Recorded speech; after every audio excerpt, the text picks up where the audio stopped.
एक साधु घाट किनारे अपना डेरा डाले हुए था। वहां वह धुनी रमा कर दिन भर बैठा रहता और बीच बीच में ऊंची आवाज में चिल्लाता, जो चाहोगे सो पाओगे। उस रास्ते से गुजरने वाले लोग उसे पागल समझते थे। लोग उसकी बात सुनकर अनसुना कर देते थे और जो सुनते थे उस पर हंसते थे। एक दिन एक बेरोजगार युवक उस रास्ते से गुजर रहा था। साधु की चिल्लाने की आवाज उसके कानों में पड़ी, जो चाहोगे सो पाओगे।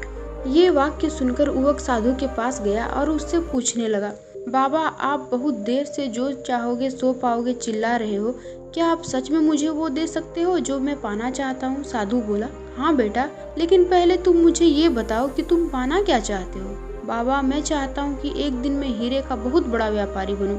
क्या आप मेरी ये इच्छा पूरी कर सकते हैं? युवक बोला, बिल्कुल बेटा, मैं तुम्हें एक हीरा और एक मोती देता हूँ। उससे तुम जितने चाहो उतने हीरे मोती बना लोगे। साधु बोला। साधु की बात सुनकर युवक की आंखों में आशा की ज्योति चमक उठी। फिर साधु ने उसे अपनी दोनों हथेलियां आगे बढ़ाने को कहा। युवक ने अपनी हथेली साधु के सामने कर दी। साधु ने पहले उसकी एक हथेली पर अपना हाथ रखा और बोला, बेटा, ये इस दुनिया का सबसे अनमोल हीरा है। इसे समय कहते हैं। इसे जोर से अपनी मुट्ठी में जकड़ लो। इसके द्वारा तुम जितने चाहो उतने हीरे बना सकते हो। इसे कभी अपने हाथ से निकलने मत देना। फिर साधु ने अपना दूसरा हाथ युवक की दूसरी हथेली पर रखकर कहा, बेटा, ये दुनिया का सबसे कीमती मोती है। इसे धैर्य कहते हैं। जब किसी कार्य में समय लगाने के बाद भी वांछित परिणाम प्राप्त न हो तो इस धैर्य नामक मोती को धारण कर लेना। यदि यह मोती तुम्हारे पास है तो तुम दुनिया में जो चाहे वो हासिल कर सकते हो।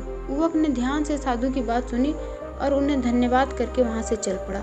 उसे सफलता प्राप्ति के 2 गुरु मंत्र मिल गए थे। उसने निश्चय किया कि वह कभी भी अपना समय व्यर्थ में नहीं गवाएगा और सदा धैर्य से काम करेगा। कुछ समय बाद उसने हीरे के एक बड़े व्यापारी के यहाँ काम करना प्रारंभ किया। कुछ वर्षों तक वह दिल लगाकर काम करता रहा और काम करने का हुनर सीखता रहा और एक दिन अपनी मेहनत और लगन से अपना सपना साकार करते हुए हीरे का बहुत बड़ा व्यापारी बना। लक्ष्य प्राप्ति के लिए सदा समय और धैर्य नामक हीरे मोती को अपने साथ रखें।